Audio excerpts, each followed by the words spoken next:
Alright, so it's not fully, it's not all cleared out because I don't have time. I'm supposed to be going to get breakfast. Really, it's going to be brunch now. Probably lunch. But it's not cleared out. And we won't clear, all over there.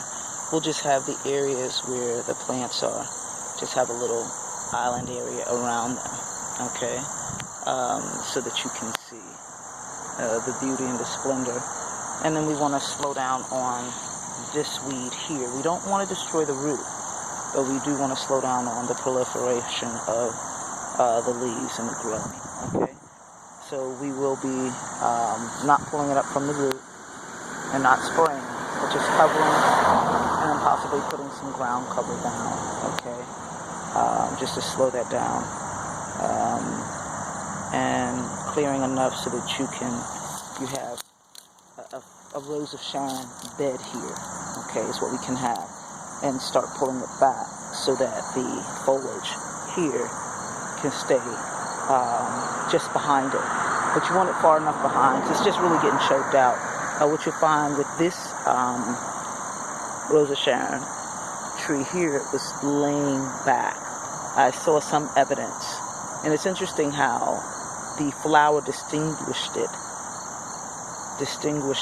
from the rest of the green foliage. So it's amazing how, and these are the gifts that we have within us, all of us, no matter what our life is, that there's something that distinguishes you from everything else that looks like you. Because there's some mimicking plants out here that you would think were Rose of Sharon, but they are not. And the only thing that lets you know the difference is when you see that flower. Okay? So I was sitting here thinking, okay, well, this is kind of like what Weed and Seed. No, Weed and Seed does things, and I'm not going against this organization or that organization when I stated years ago that it's, God does things in a certain way, that everything else might grow at the same speed, but then this plant will flower.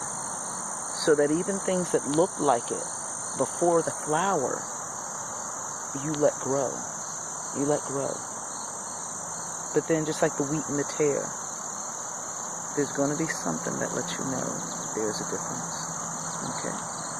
And the flower here is what lets us know what is different about it here, amongst everything else with similar hues and similar leaf patterns. It's the flower that I was able to see because I was coming down to swipe some logs because I'm not even at this area yet. But when I came up to get some logs, I just noticed a flower that reminded me of my house, because I've got them almost everywhere. But anyway, I naturalized my property.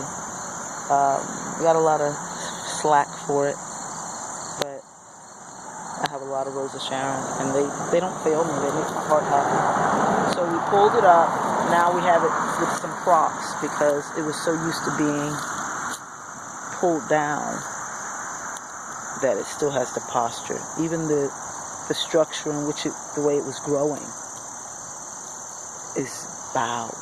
So now we're just propping it up a bit, okay? And we're going to move this log to the front now because this will be a focal point. We're not going to take away from what's already here. We're going to add to it. But again, this would just be set back further. So that means we have to do some work in here to keep everything else from taking over and around it. All right? Peace out.